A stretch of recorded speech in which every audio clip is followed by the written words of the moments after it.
You are 29 years old the first time you sentence someone to death. The courtroom smells like old paper, polished wood, and recycled air that's been trapped in the same vent since the late 1970s. The men standing in front of you killed 3 people during a gas station robbery. 2 clerks. 1 customer. The prosecution calls it execution style. The defense calls it a childhood shaped by neglect, brain damage, gang coercion, and addiction. You listen to both sides with the same expression. Neutral. Measured. Professional. That's what they taught you in law school. Emotion is contamination. Emotion clouds judgment. Emotion weakens the system. The cameras are pointed at you while the families cry in the front row. You remember noticing something strange that day. Not the defendant. Not the victims. Not even the sentence itself. What you remember is the silence right before you speak. The entire room holding its breath. Waiting for you.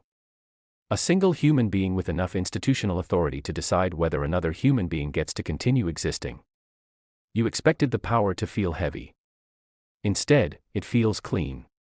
Simple. Like solving an equation. The statute is clear. The jury recommendation is unanimous. The aggravating factors outweigh mitigation. The law permits death. So you give it. You speak the sentence calmly. No trembling. No hesitation. The defendant stares at you with an expression you'll remember for years. Not anger. Not fear. Confusion. Like he expected the person condemning him to at least look disturbed by it. But you don't. Because you believe something back then that will shape the next 20 years of your life. If the law is functioning properly, emotion is irrelevant. The newspapers love you after that. Firm. Principled. Uncompromising. Victims' advocacy groups start mentioning your name in interviews. Political donors notice you. Talk radio callers adore you. You become known for something very quickly. Consistency. No matter the crime. No matter the background. No matter the tears. If the legal threshold is met, you sign the order. Every time. Other judges hesitate. You don't. And in a system terrified of uncertainty, certainty looks like strength. You hesitate. Only for a second. But inside a courtroom, 1 second feels enormous. The prosecutor notices. The defense notices. Even Ramirez notices. Because judges like you are not supposed to hesitate. Your entire career was built on certainty. The law is clear. The evidence is overwhelming. The sentence is prepared. All you have to do is speak. But something feels wrong now. Not with the case. With you.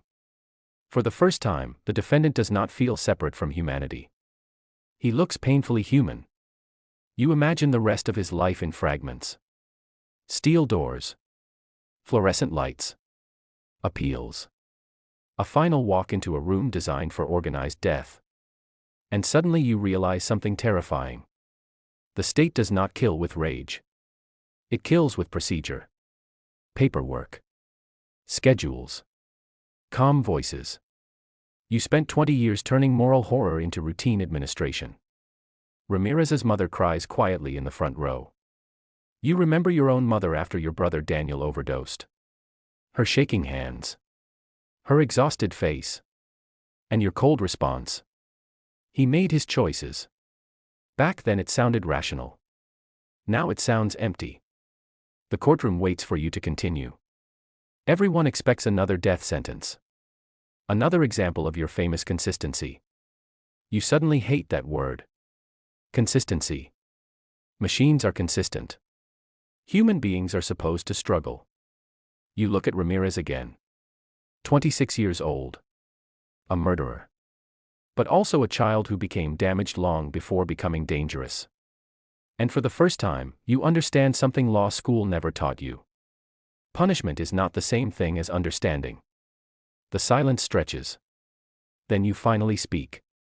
There are crimes, you say slowly, for which no punishment can repair what was broken. The room becomes completely still. This court recognizes the suffering caused by the defendant. It recognizes the law permitting capital punishment. You pause. But legal authority and moral certainty are not always the same thing. The prosecutor stares at you. Reporters lean forward. Your hands tremble slightly. Then you say the words nobody expected. This court sentences the defendant to life imprisonment without parole. Noise explodes across the courtroom. Shouting. Protests. Disbelief.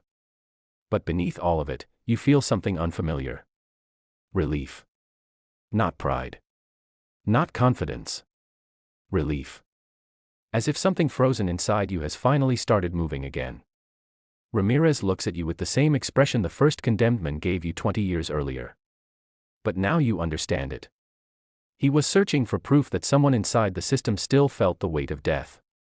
For the first time in your career. You do.